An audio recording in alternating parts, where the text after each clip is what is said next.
Bonjour YouTube, et bienvenue. L'histoire que je vais vous raconter aujourd'hui est profondément personnelle. Elle parle de ces blessures invisibles que seule la famille peut infliger. Ce n'est qu'une infirmière a crâné mon père devant tout le monde, le soir où je suis arrivée à la réunion de famille. Je venais de terminer 12 heures de service aux urgences.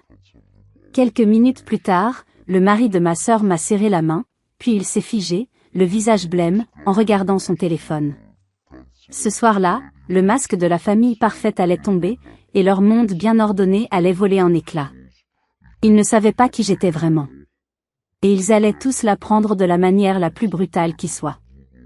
Mais avant de vous raconter tous les détails de cette soirée qui a tout changé, j'aimerais savoir d'où vous m'écoutez. C'est une petite tradition que j'aime bien. Dites-moi dans les commentaires de quelle ville ou de quel pays vous êtes, et quelle heure il est chez vous en ce moment. C'est fascinant de voir jusqu'où ces histoires peuvent voyager et nous connecter les uns aux autres. Maintenant, laissez-moi vous planter le décor. Je m'appelle Sophie, j'ai 39 ans. Et pour comprendre cette soirée, il faut comprendre ma famille. On pourrait dire que ma famille, qui vit dans la très chic ville d'Arcachon, près de Bordeaux, a toujours fonctionné comme une entreprise. Une entreprise dont mon père, Gérard, était le PDG incontesté. À la retraite maintenant, il a passé sa vie à ne juger les gens que sur leur statut social et leur réussite financière. Dans cette entreprise familiale, les rôles étaient distribués depuis l'enfance, et malheur à celui qui sortait du cadre. Mon frère aîné, Antoine, 41 ans, était le vice-président, l'enfant prodige. Il travaille dans la banque d'investissement à Paris, porte des costumes sur mesure et ne parle qu'en termes de bonus et de portefeuille d'actions. Chaque dîner de famille se transformait en une présentation de ses derniers exploits financiers. Mon père buvait ses paroles, les yeux brillants de fierté. Antoine était son miroir, sa plus grande réussite. Ensuite, il y avait ma jeune sœur, Camille, 36 ans. Elle était la directrice marketing, le visage de la marque familiale. Elle s'était mariée jeune avec Luc, un homme ambitieux travaillant dans les relations publiques, et n'avait jamais vraiment travaillé. Sa vie tournait autour des apparences, la maison parfaite, les enfants parfaits, les tenues parfaites. Pour mon père, Camille était la preuve de leur statut. Elle était belle, élégante, et avait fait un bon mariage. C'était tout ce qui comptait. Et moi, dans tout ça, j'étais la responsable de la logistique, le service d'entretien. La petite main invisible qui fait tourner la machine mais que personne ne remarque. J'étais Sophie, l'infirmière. Un mot que mon père prononçait toujours avec une pointe de pitié, comme si c'était un lot de consolation. Ah, Sophie, elle a un grand cœur, disait-il pour excuser mon manque d'ambition à ses yeux. J'ai quitté la maison à 19 ans, non pas par colère, mais par instinct de survie. Je suis partie à Bordeaux pour faire mes études d'infirmière, loin de ce besoin constant de validation, loin de cette hiérarchie étouffante. Aujourd'hui, je suis infirmière principale aux urgences du CHU de Bordeaux. C'est un travail épuisant, chaotique, souvent déchirant. Je vois le pire de ce que la vie peut offrir, mais je vois aussi une humanité et une résilience incroyables. J'aime mon travail. Je sais qu'il a un sens. Mais pour ma famille, mon travail était un sujet de conversation embarrassant. Il ne brillait pas. Il ne rapportait pas de millions. Il ne pouvait pas être affiché comme un trophée. Alors, quand ma mère, Monique, m'a appelé la semaine dernière, j'ai tout de suite senti que quelque chose n'allait pas. Ma mère est une femme douce, mais elle a passé sa vie à jouer le rôle de pacificatrice, ce qui signifie en réalité qu'elle a toujours laissé mon père et mes frères et sœurs imposer leurs lois pour éviter les problèmes. Sa voix au téléphone était hésitante, presque forcée. Sophie, ma chérie, nous organisons une petite fête samedi. C'est pour Luc, il a eu une grosse promotion. Tout le monde sera là. Il faut que tu viennes. Une fête pour la promotion de Luc. Bien sûr. Encore une occasion de célébrer la réussite, la vraie, celle qui se voit. J'ai failli refuser. La dernière fois que j'étais rentrée, c'était il y a plus d'1 an, et mon père m'avait gratifié d'un charmant. Tu ne comptes pas faire quelque chose de plus ambitieux de ta vie, alors que je sortais d'un service de 12 heures. Mais quelque chose dans la voix de ma mère m'a retenue. Une sorte de nervosité, comme si elle lisait un script. J'ai senti que je devais y aller. Pas par obligation, mais par une sorte de pressentiment. Je ne savais pas encore que ce pressentiment était le prélude à la plus grande confrontation de ma vie. Je ne savais pas que cette simple réunion de famille allait devenir le théâtre d'un règlement de compte qui couvait depuis 30 ans. Qu'est-ce qui pouvait bien être si important pour que ma mère insiste à ce point? Ma décision de me rendre à cette fête n'a pas été facile à prendre. Une partie de moi, la partie qui avait appris à se protéger, me hurlait de rester à Bordeaux, dans mon petit appartement paisible, loin des jugements et des regards condescendants. Mais une autre partie, plus curieuse, plus forte peut-être, sentait que ce soir-là serait différent. J'ai donc accepté, en précisant bien que j'avais un service qui se terminait à 19h et que je ne pourrais pas arriver avant 20h. Ma mère a poussé un soupir de soulagement qui en disait long sur la pression qu'elle subissait. Le véritable avant-goût de la soirée est arrivé 2 jours plus tard. J'étais en pause déjeuner, en train de manger un sandwich rapidement entre 2 urgences, quand mon téléphone a sonné. C'était le numéro de la maison de mes parents. J'ai répondu, m'attendant à entendre ma mère. Allô? C'est maman, ma chérie. Juste pour te rappeler pour samedi. Sa voix était encore plus tendue que la dernière fois. En arrière-plan, j'entendais des bruits, des chuchotements. Puis, soudain, la voix a changé. C'était Camille. Elle avait clairement arraché le téléphone des mains de notre mère. Sophie? C'est moi. Écoute, pour samedi, essaie de faire un effort vestimentaire, d'accord? Le ton était mielleux, mais les mots étaient acérés comme du verre pilé. J'ai senti une boule se former dans mon estomac. Qu'est-ce que tu veux dire, Camille? Ai-je demandé, ma voix plus froide que je ne l'aurais voulu. Oh, tu sais bien. Ne viens pas avec ta tenue d'infirmière. Ce n'est pas très approprié. Il y aura des amis importants de Luc, des gens de son nouveau poste. Tu comprends, l'image, tout ça. L'image. Toujours l'image. J'ai fermé les yeux, essayant de contenir la colère qui montait en moi. Ma tenue d'infirmière. Cette tenue que je portais avec fierté. Cette tenue qui symbolisait des vies sauvées, des mains tenues, des larmes essuyées. Pour ma sœur, ce n'était qu'un costume de travail peu reluisant, une tache sur le tableau parfait qu'elle voulait présenter au monde.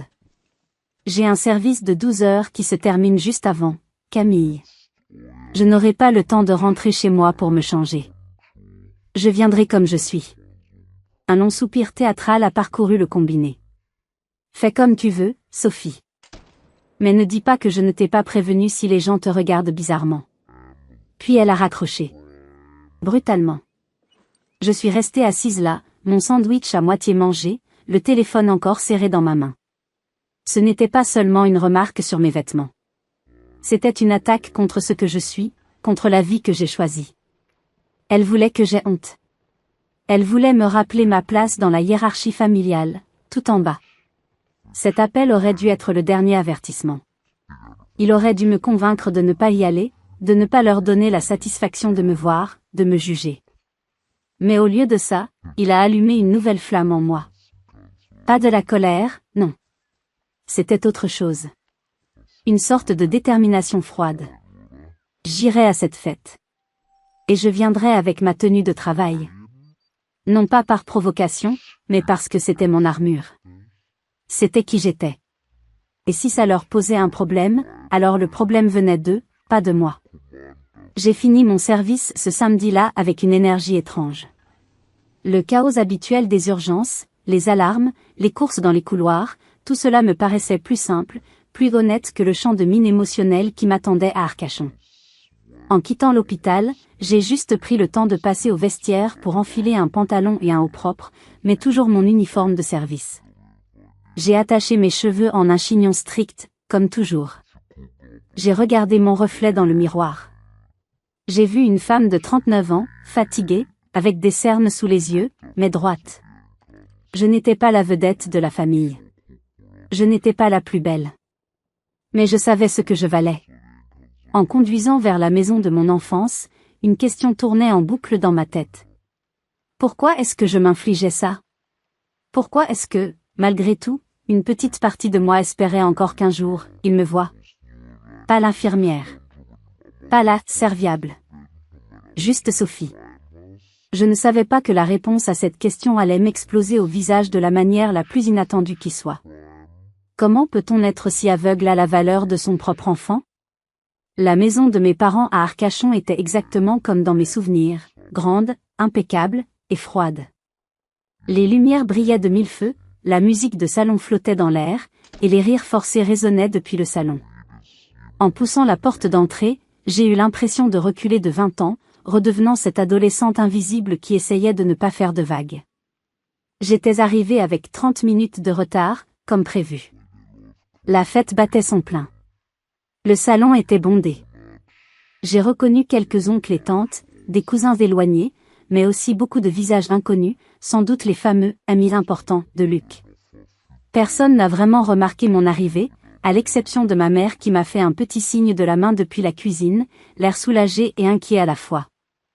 Je me suis dirigée vers le bar pour me servir un verre d'eau, espérant passer inaperçu le plus longtemps possible.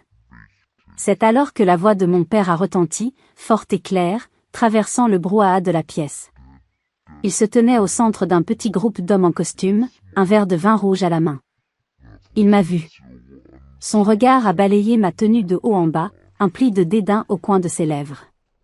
Puis, il s'est tourné vers ses amis, et avec un petit rire condescendant, il a lancé la phrase. La phrase qui allait tout déclencher. Ah, voilà ma cadette. Ne vous inquiétez pas, il n'y a pas d'urgence médicale. C'est juste une infirmière. Le temps a semblé s'arrêter. Même si le bruit de fond a continué, un silence glacial s'est installé autour de moi. Les quelques personnes qui m'avaient entendu ont détourné le regard, visiblement gênées. J'ai senti mes joues s'empourprer. Ce n'était pas une blague maladroite. C'était une déclaration publique.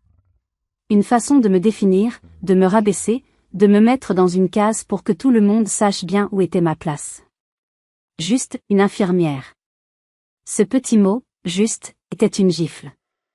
Il annulait des années d'études, des milliers d'heures de travail acharné, des centaines de nuits blanches, des vies sauvées. Tout ça, réduit à « juste ». J'ai levé les yeux et j'ai croisé le regard de Camille. Elle se tenait près du buffet, magnifique dans sa robe de cocktail, et elle m'a souri. Un petit sourire satisfait, presque triomphant. Elle m'avait prévenu. C'était ma faute. J'aurais dû l'écouter. Mon frère Antoine, à côté d'elle, a ricané doucement dans son verre. C'était brutal. Public. Humiliant. À ce moment précis, j'avais deux choix, fondre en larmes et m'enfuir, ce qu'ils attendaient probablement, ou encaisser et faire face. Je suis curieuse, si vous aviez été à ma place, qu'auriez-vous fait? Auriez-vous répondu tout de suite? Auriez-vous fait un scandale? Dites-le moi dans les commentaires, j'ai vraiment envie de lire vos réactions. Moi, j'ai choisi de ne rien faire. J'ai bu une gorgée d'eau, le cœur battant à tout rompre, mais le visage impassible. Des années de service aux urgences m'ont appris à garder mon calme sous la pression. Je n'allais pas leur donner la satisfaction de me voir m'effondrer. Je me suis dit que j'allais rester 1 heure, pour la forme, puis que je repartirais sur la pointe des pieds, comme j'étais arrivée. Je retournerais à ma vie, à Bordeaux, où mon travail était respecté, où j'étais respectée. J'ai commencé à me diriger vers la terrasse, cherchant un peu d'air frais pour calmer la tempête qui faisait rage en moi. C'est à ce moment-là que Luc, le héros de la soirée, s'est détaché d'un groupe et est venu vers moi, un grand sourire commercial aux lèvres. « Sophie. Te voilà enfin. Ça fait une éternité. » Il semblait n'avoir rien entendu de la remarque de mon père, ou alors il faisait semblant. Il m'a tendu la main. « Félicitations pour ta promotion, Luc », ai-je dit d'une voix que j'espérais neutre. « Merci, c'est... » Il s'est arrêté net. Au milieu de sa phrase.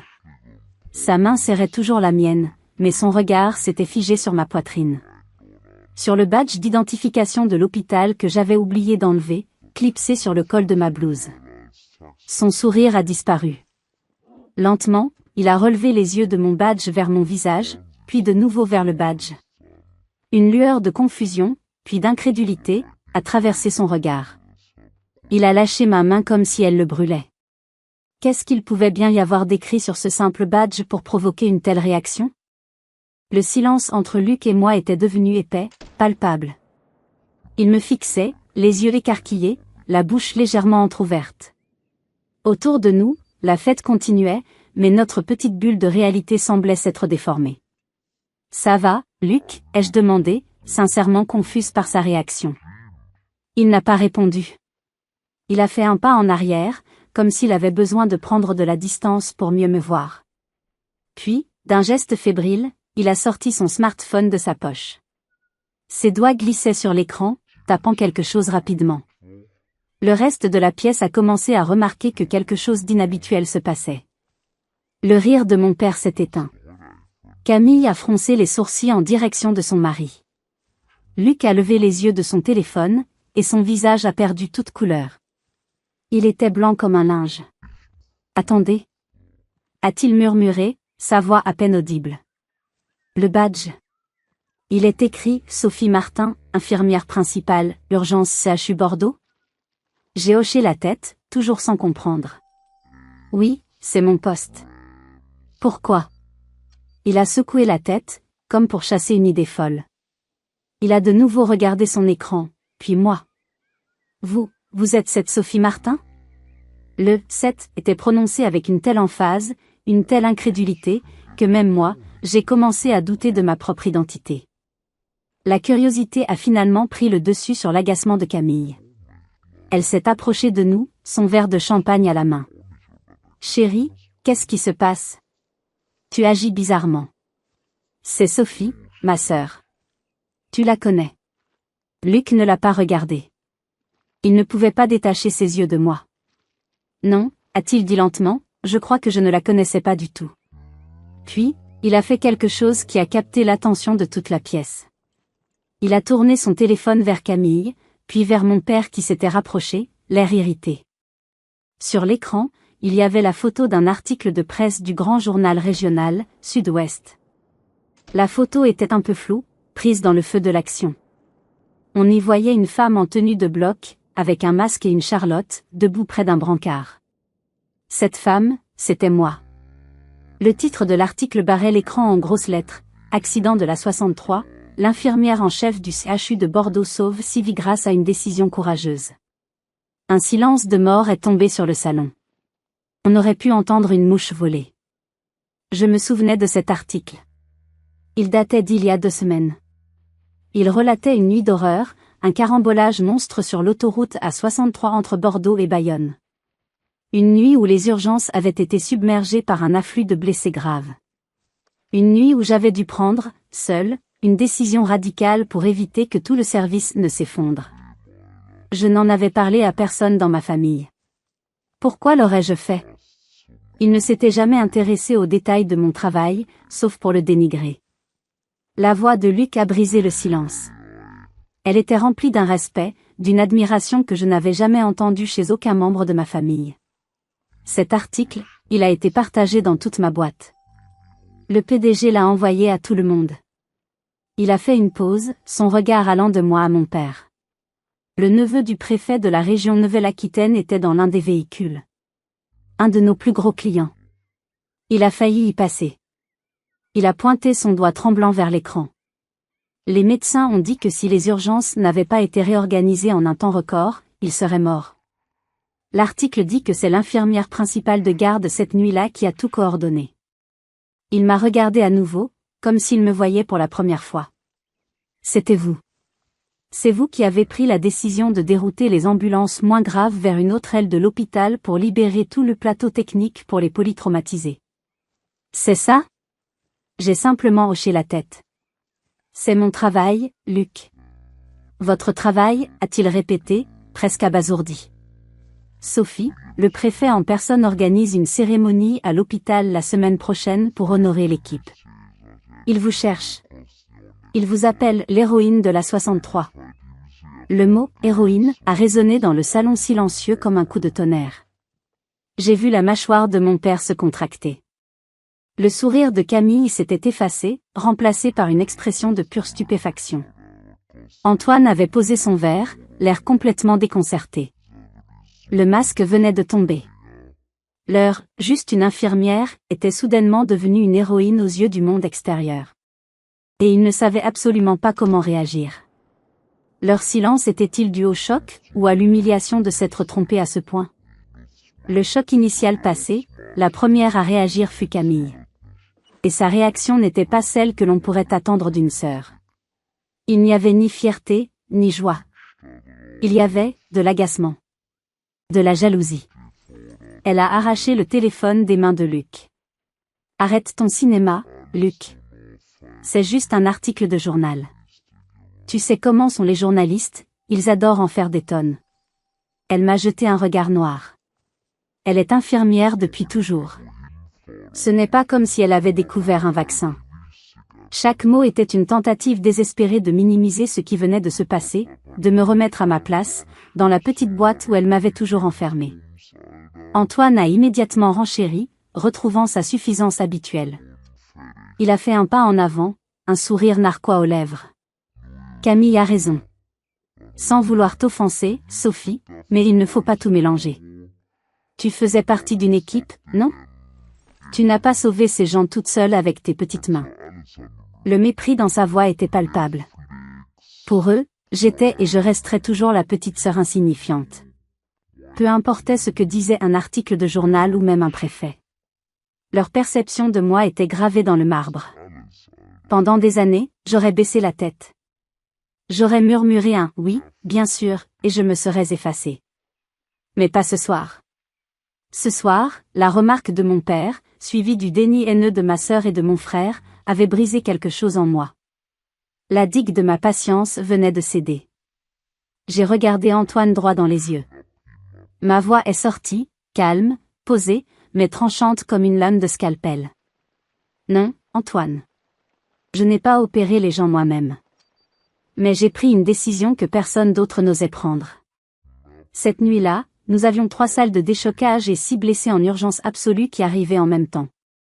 C'était le chaos total. Les chirurgiens étaient paralysés par le manque de place. J'ai pris sur moi de dérouter toutes les ambulances avec des cas moins critiques vers une autre unité, contre l'avis initial de l'administrateur de garde. Cette décision a libéré 2 salles d'opération et le bloc de radiologie interventionnelle. Selon le rapport du chef de service, cette décision a directement sauvé la vie de 3 de ces 6 personnes. Ce n'était pas de la chance. C'était une décision basée sur 15 ans d'expérience. Je n'ai pas élevé la voix. Je n'en avais pas besoin. Les faits parlaient d'eux-mêmes. Luc me regardait avec une admiration non dissimulée. Il s'est tourné vers son beau-père. « Vous entendez ça, Gérard ? Votre fille a empêché un hôpital de sombrer dans le chaos pendant une catastrophe.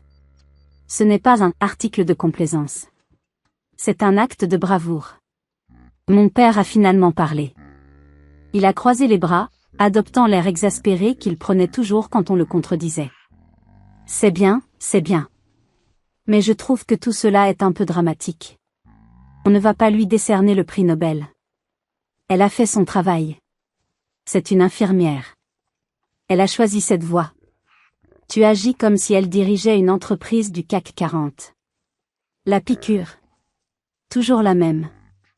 La comparaison avec le monde des affaires, le seul qui avait de la valeur à ses yeux. J'ai senti les larmes me monter aux yeux, non pas de tristesse, mais de rage. Une rage froide et lucide. J'ai regardé autour de moi. Ma mère était toujours dans la cuisine, faisant semblant de s'affairer près de la machine à café, mais je voyais son reflet dans la vitre. Elle écoutait, pétrifiée. Complice par son silence. C'est à ce moment que j'ai compris. J'ai compris que je ne pourrais jamais gagner. Je pourrais sauver la terre entière, ils trouveraient toujours un moyen de diminuer mes accomplissements. Parce que le problème, ce n'était pas moi. C'était eux. C'était leur vision étriquée du monde.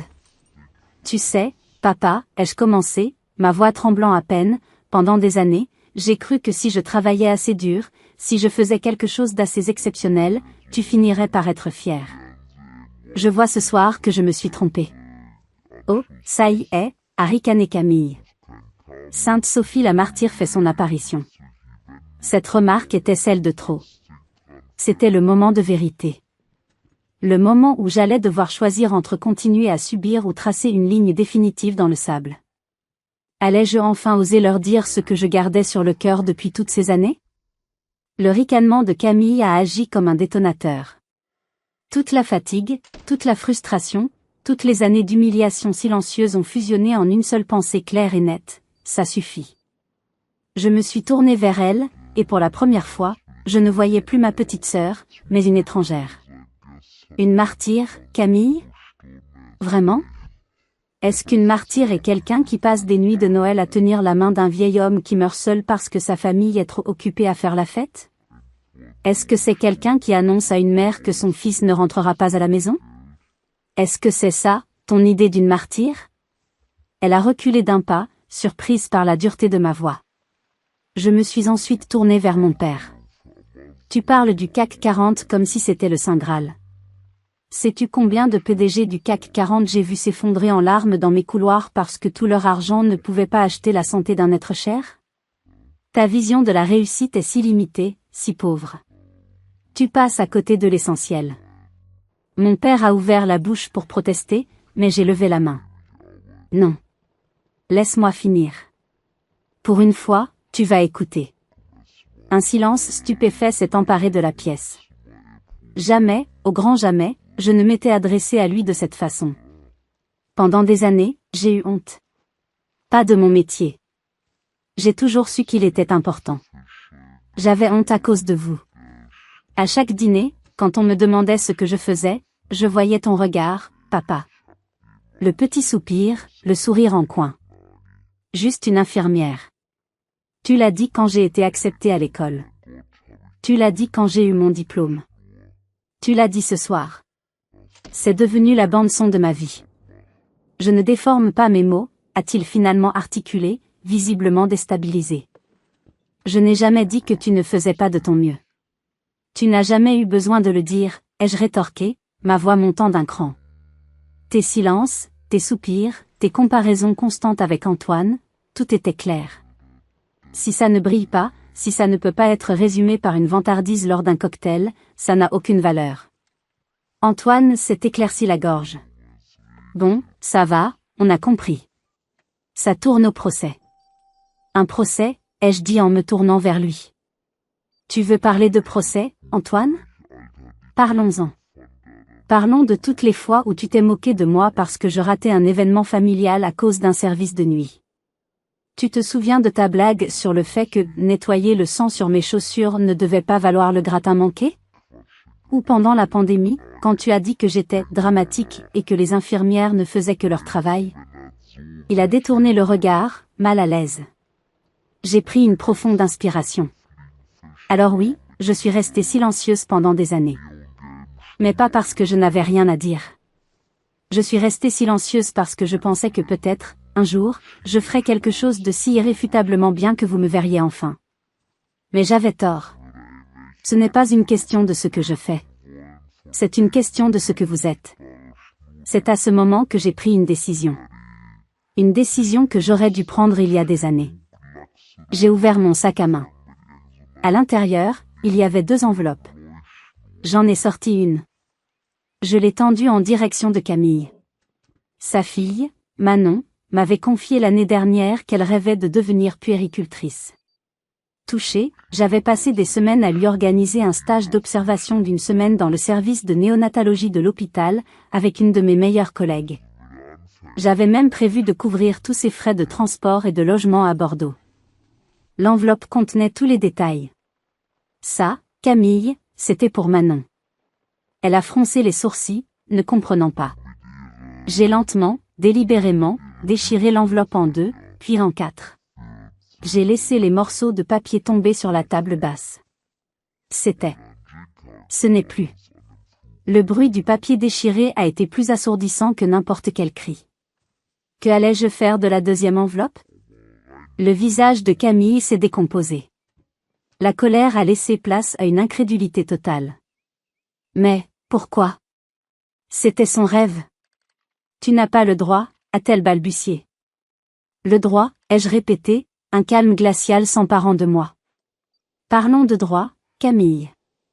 Tu penses avoir le droit de me dénigrer, de m'humilier, de me dire comment m'habiller, et ensuite d'accepter mes cadeaux et mes services comme si de rien n'était? Tu penses que tout est dû? La réponse est non. Je n'offrirai pas une opportunité aussi précieuse à une jeune fille élevée par une mère qui méprise si profondément le métier qu'elle aspire à faire. Je donnerai cette place à un étudiant en soins infirmiers dont la famille n'a pas les moyens de le soutenir. Quelqu'un qui comprendra la valeur de ce cadeau. Luc, qui était resté silencieux jusqu'à présent, regardait sa femme avec une expression que je ne lui avais jamais vue. Un mélange de déception et de dégoût. « Tu ne m'avais jamais parlé de ce stage », a-t-il dit à Camille d'une voix sourde. « Parce que, ce n'était pas confirmé », a-t-elle menti, paniquée. « Non, Camille, ai-je corrigé. C'est parce que pour toi, l'aide de ta grande sœur, juste une infirmière, est quelque chose de normal, d'acquis. Quelque chose qu'on ne mentionne même pas, puis, j'ai sorti la deuxième enveloppe de mon sac. Celle-ci était plus épaisse. Je l'ai tenue en l'air pour que tout le monde puisse la voir. Et ça, c'est mon avenir. Antoine a laissé échapper un petit rire nerveux. Quoi, tu changes d'hôpital? Tu as trouvé un poste mieux payé de 100 € par mois? J'ai souri.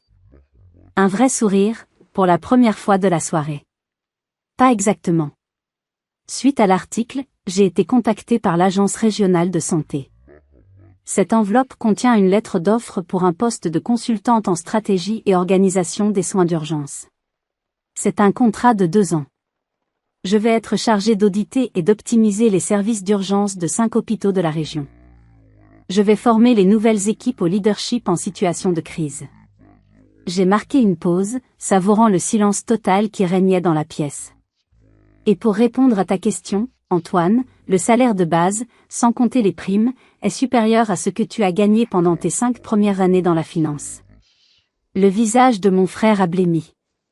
J'avais touché le seul nerf qui comptait pour lui, l'argent. Mais ce n'est pas pour ça que je vous le dis, ai-je continué, ma voix retrouvant son calme. L'argent, le statut, c'est votre langage, pas le mien. Je vous le dis pour que vous compreniez. Je vous le dis parce que c'est un adieu. Un adieu? Ne sois pas si dramatique, a lâché mon père, mais sa voix manquait d'assurance. Ce n'est pas du drame. C'est une constatation. J'ai passé la majeure partie de ma vie d'adulte à essayer d'obtenir de vous des miettes d'approbation.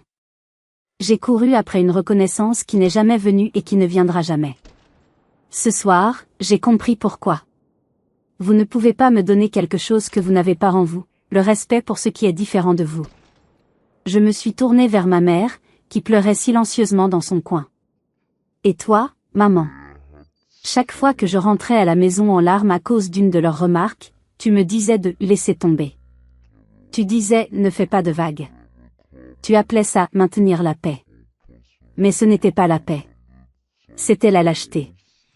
Tu as choisi ton confort plutôt que de défendre ta propre fille. Ses sanglots ont redoublé, mais elle n'a rien dit. Elle ne disait jamais rien. J'ai remis la lettre d'offre dans mon sac et j'ai ajusté la sangle sur mon épaule. J'ai fini. Je ne participerai plus à cette mascarade. Je ne viendrai plus aux réunions de famille. N'attendez plus de nouvelles de moi pour les anniversaires ou pour Noël. J'ai besoin de construire ma vie loin de cette toxicité. J'ai commencé à marcher vers la porte d'entrée, le cœur battant la chamade mais l'esprit étrangement serein.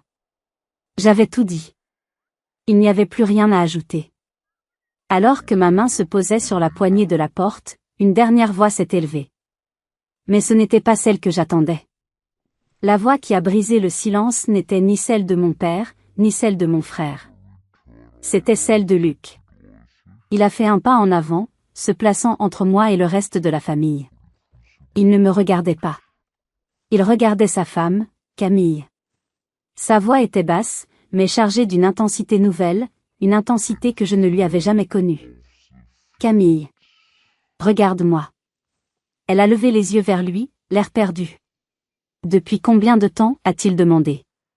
De quoi tu parles, a-t-elle balbutié. Depuis combien de temps est-ce que tu sais? Tu savais pour l'article. Tu savais ce que ta sœur avait accompli. Tu savais qu'elle était considérée comme une héroïne par des gens que j'essaie d'impressionner depuis des mois. Et non seulement tu ne m'as rien dit, mais tu l'as laissé se faire humilier par ton père ce soir. Tu as même participé. Pourquoi? Camille était prise au piège. Elle a jeté un regard paniqué vers notre père, cherchant du soutien, mais il était aussi décontenancé qu'elle. Mais, je ne pensais pas que c'était si important, s'est-elle défendue. C'est son travail, après tout. Luc a secoué la tête, un sourire amer aux lèvres. Pas important?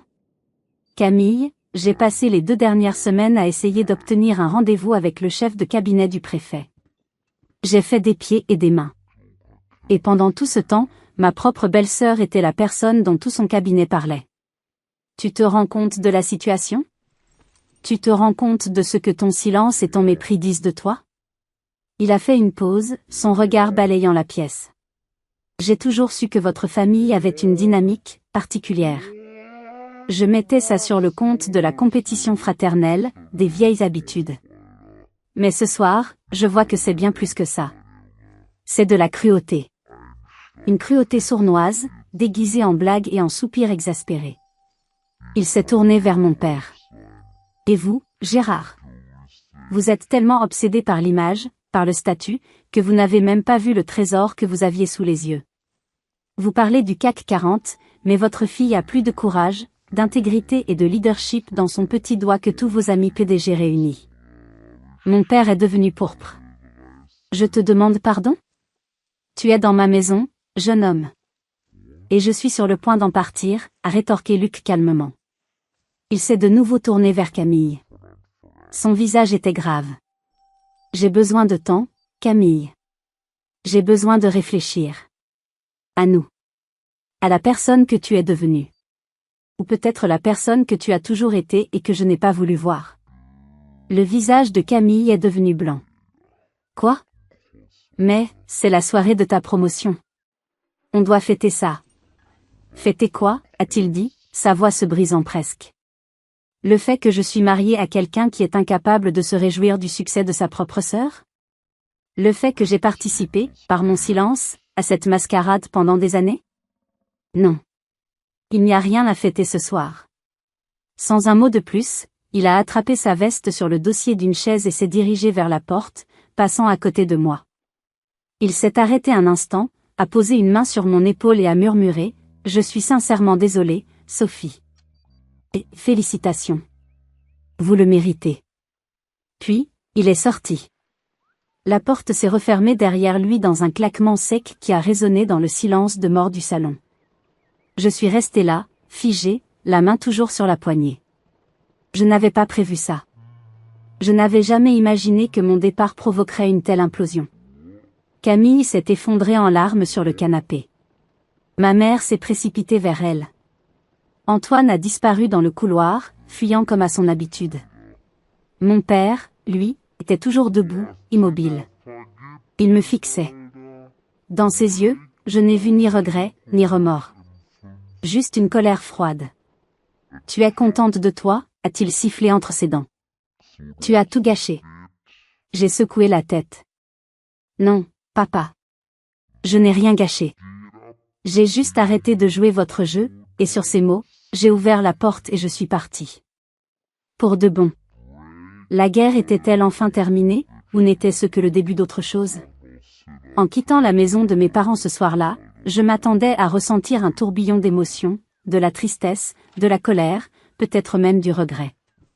Mais à ma grande surprise, la seule chose que je ressentais était un profond soulagement.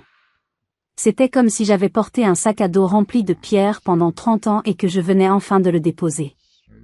L'air de la nuit à Arcachon n'avait jamais semblé si frais, si léger.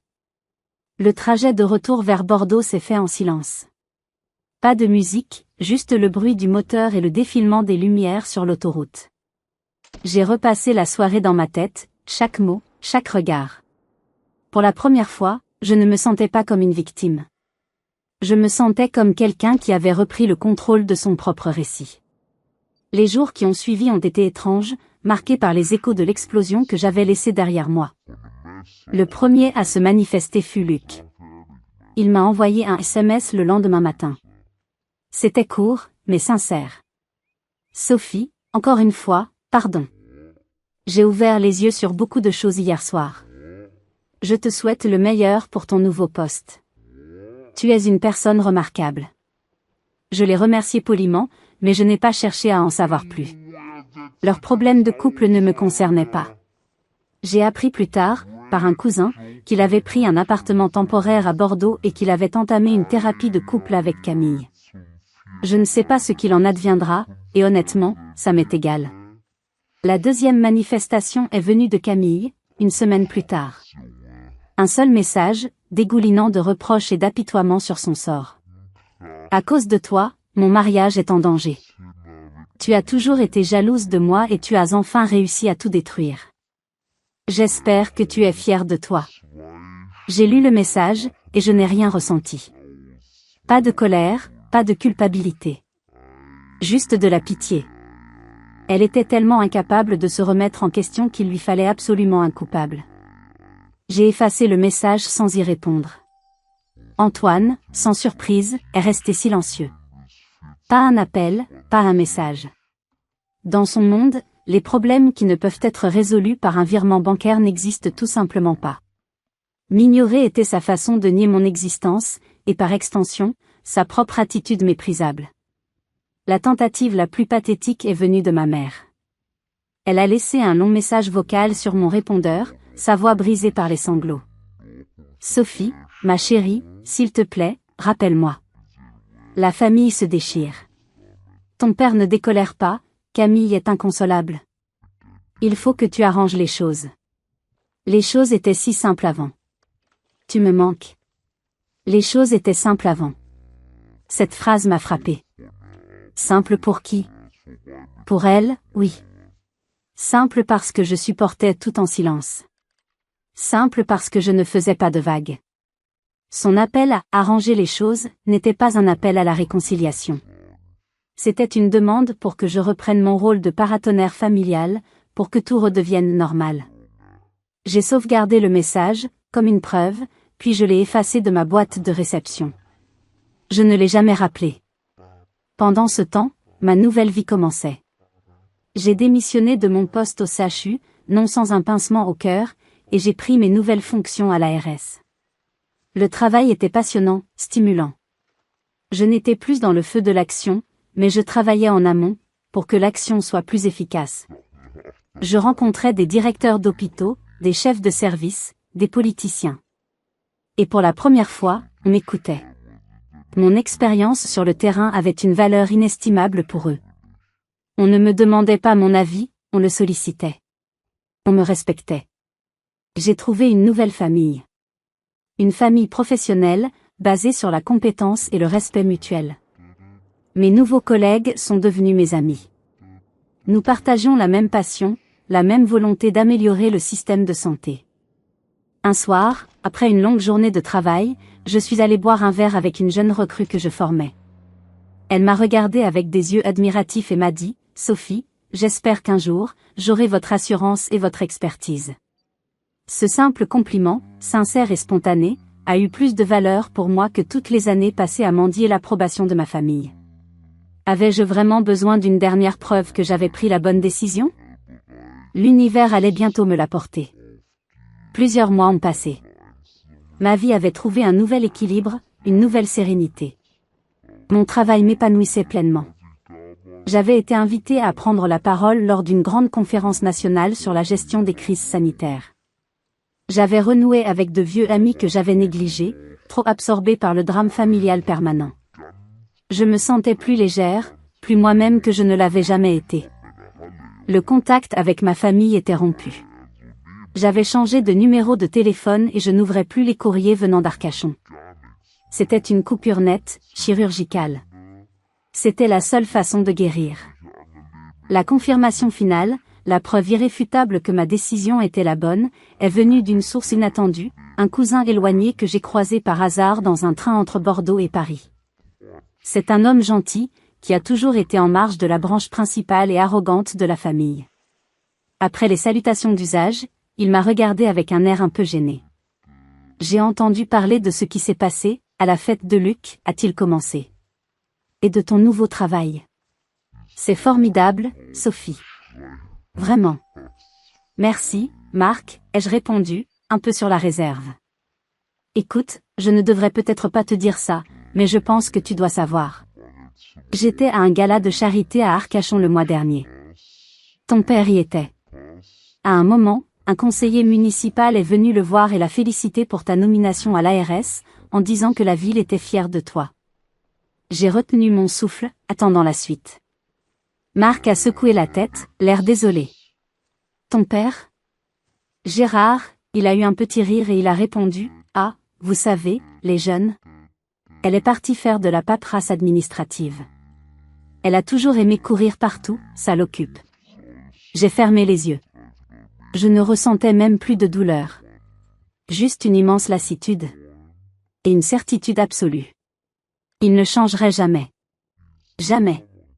Dans son esprit, je serai toujours la petite infirmière agitée, et mon succès ne sera jamais qu'une anecdote administrative. Il était incapable de voir la vérité, incapable de ressentir de la fierté. Sa vision du monde était une prison, et il en était le prisonnier le plus zélé. J'ai remercié Marc de son honnêteté. Cette dernière anecdote n'était pas une blessure de plus. C'était une libération. Le dernier fil qui me reliait émotionnellement à eux venait d'être coupé.